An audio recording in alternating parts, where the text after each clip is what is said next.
Hello and what's going on, everybody? Welcome back to another video here on the channel today. Today we are going to be having our race review of Phoenix, the 2022 spring race that just wrapped up a few moments ago as I am recording.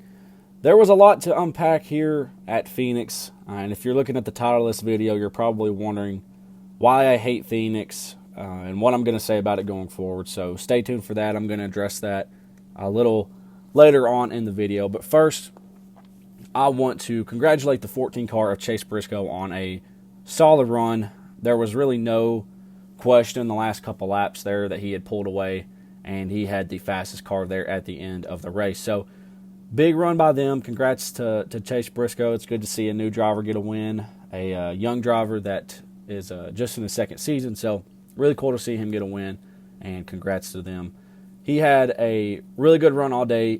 Kevin Harvick looked good as well, so Stewart-Haas should come out of Phoenix pretty happy. But Harvick usually runs well at Phoenix. I think he's had like 17 top 10s there, I believe. They showed a graphic earlier in the race, but I can't remember the exact number. But so I'm pretty sure he added to that. I think he tied Dale Earnhardt for North Wilkesboro with like consecutive top 10s at a track. So big run by Kevin Harvick as well. So Stewart-Haas looked pretty good today. And that's going to be key, later in the season. Early on it really doesn't matter as much, but we start seeing cars that really struggled here at Phoenix and cars that were able to have really great runs, because we know Phoenix is the finale and this track is going to be important later on in the season. So a few cars I want to congratulate or really talk about. They had really good runs all day. Well, not all day. They really popped up here at the end for the most part, from when I was watching. And that's Ross Chastain finishing second. Great run by Trackhouse once again. They've always been in the finishes right there at the end, almost with the chance to win, I believe. So great run by Ross Chastain once again. They are going to keep working on it, I'd say, and they will be in victory lane by the end of the year. I'm calling it right now. So great run by Ross Chastain and Trackhouse Racing. Tyler Reddick, once again, coming in third. Great run, great finish. He is also, I think, going to get victory lane this season. Great run by him. RCR really seems to have figured it out with him.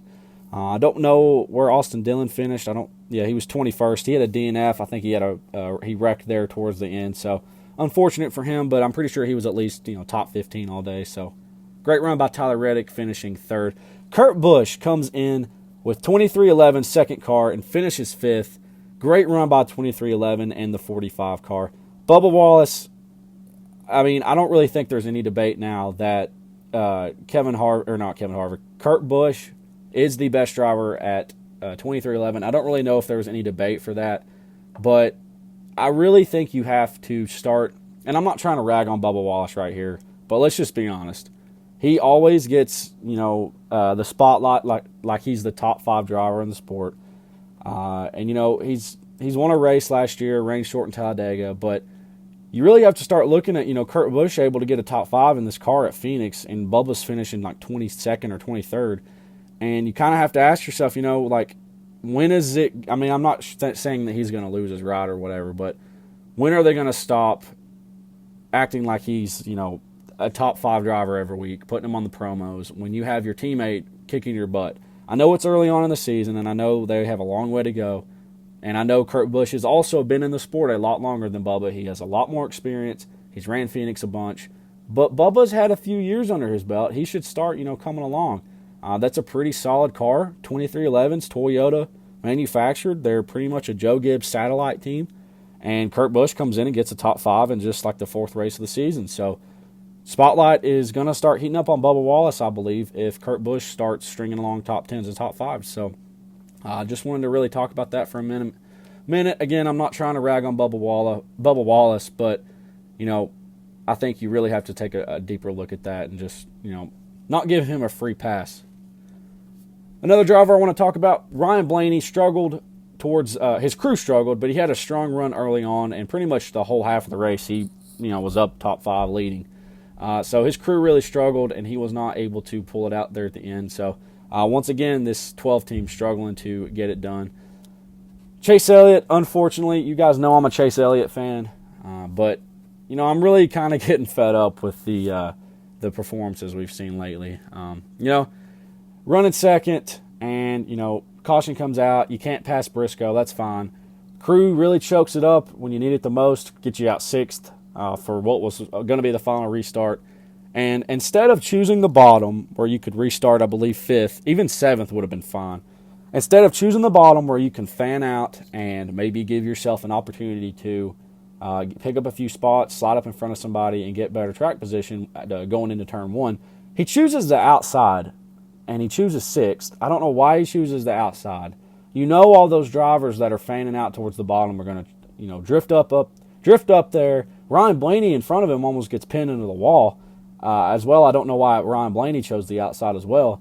And, he puts himself in a terrible position, Chase does, and, gets knocked back to like 8th, 9th, and then a few laps later he spins out. Clint Boyer said on the broadcast it just looks like he got loose and spun out, so it is what it is there. But, I hate to say this, and I'm not trying to rag on Chase at all, but I don't know if there's much debate that he's not the fourth best driver at Hendrick right now. The results, he's only had 2 wins he only had 2 wins last season. Alex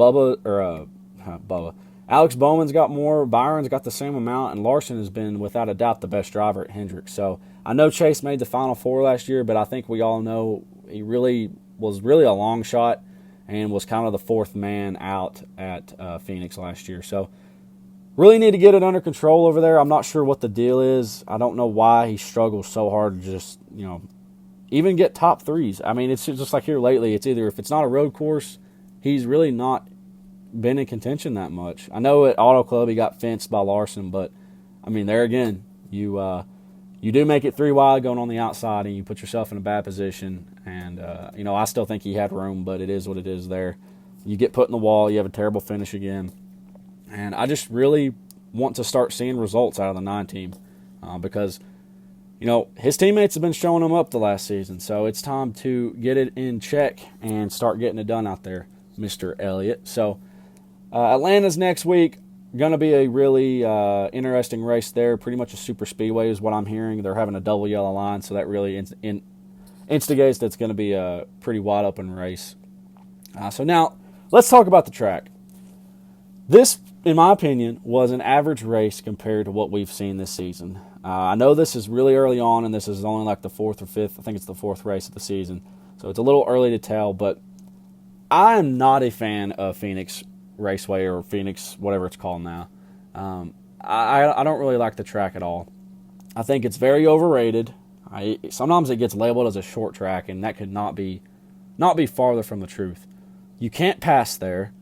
A guy would have a run on another guy, and he would dive it down in there, and he just drifts up, can't make the pass, can't make it stick. And it was like if you just held the outside in the PJ1, you would come out on top. So we saw Chase get to Chase Briscoe there at the end, couldn't make the pass. There was another example I can't really point out off the top of my head, but it's like if you don't get those spots on that initial restart, you're pretty much, unless you're overwhelmingly better than the other drivers, you're going to stick right there. So that is why we see so much chaos on those restarts, is because you cannot really pass here at all.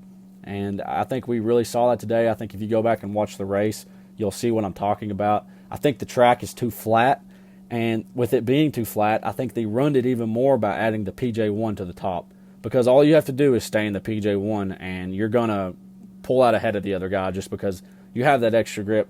And I know Jamie McMurray on the broadcast was saying that he thought the PJ1 was drifting there at the end or fading away. And I don't know what race he was watching, but I think the PJ1 was definitely the place you wanted to be, right up against the wall at Phoenix. And it's just so hard to pass there because the other guy can't get in the gas or he's going to fence you. So it's either fence the guy and go on or get out of the throttle and not be able to pass him. So I don't like this track. I think you can't pass here. I think the PJ1 needs to be done with. They need to stop adding that to the track. And I think this track needs to not be the finale. There again, you don't want a track where you can't pass as the finale. If you're trying to create drama, don't put it as the finale. It's like they set it up as the finale because they want that last restart where they're going to go 7 wide, and that's all they really have to argue for or to support this track. So, not a fan of Phoenix. I'm curious to see what you all thought about the race today, so go ahead and disagree with me in the comments if you feel like it. We'll have a good little debate. Let's keep it friendly down there. But, let me know what you all thought about the race today. Let me know what you think about Phoenix. Do you think it deserves to be the last race of the season? If not, which track would you like to see as the last race of the season? And, so that's going to do it for this video. Reach up there and hit that like button and subscribe if you want to see more. Thank you all for watching. Y'all have a great day, and I'll see you all in the next one.